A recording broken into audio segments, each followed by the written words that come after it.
I don't think we're the good guys anymore.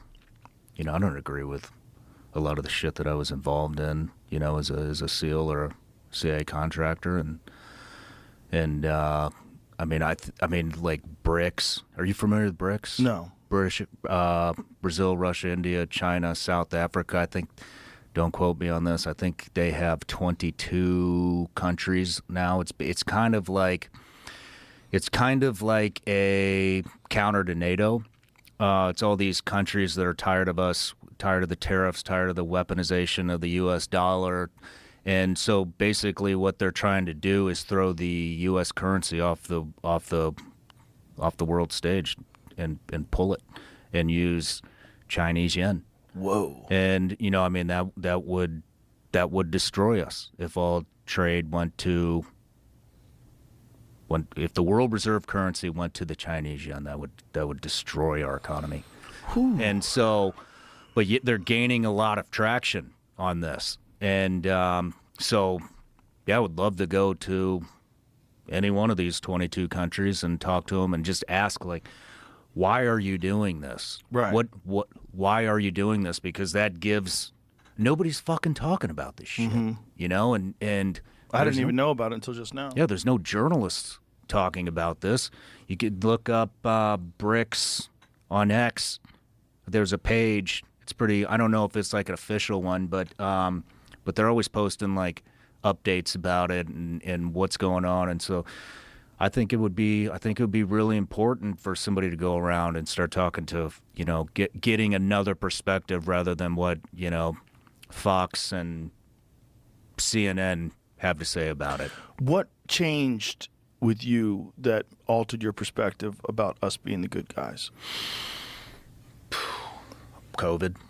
Really? Yeah, I mean, that's I mean, I used to get like really upset when people would you know, talk about, you know, the war in Iraq and the war in Afghanistan and when I was still in, you know, and I got so pissed off I moved out of the fucking country. And I was like, I don't even want to listen to this shit anymore. But after diving in and looking at the policies that came out and kind of, you know, it's kind of like when it's just reflecting on some of the policy decisions and stuff that didn't really make sense at the time when I was in, that now I look back and I'm like, man, what the like, I didn't have time to think about it then because it was, okay, go on the next stop, go on the next mission, whatever, right? But now, like, looking back through the podcast and talking to, you know, my podcast started with all my former colleagues and in mill and agency, nobody thinks we should have been there, especially Iraq. Nobody thinks we should have been there. And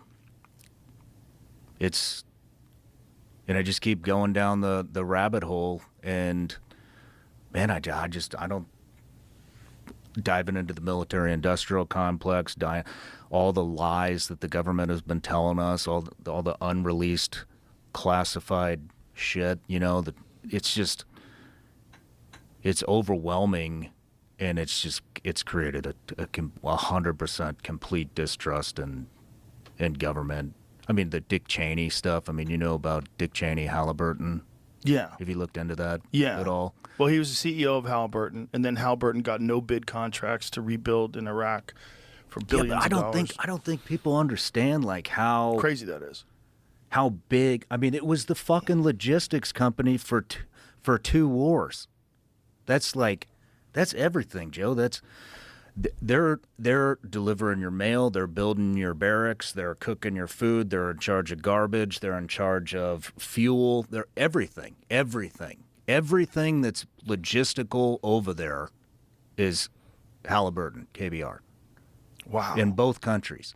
And I mean, you know, I think people think Afghanistan, they're like, oh man, you're probably on a tent or sleeping on the side of a mountain or something. No, man, there's fucking Burger King, KFC, Pizza Hut, Thai restaurants. I mean, that's all logistics. I mean, it's cities that we built over there, and it all was built by Halliburton. Wow. Who was you know, the CEO's vice president in the fucking country.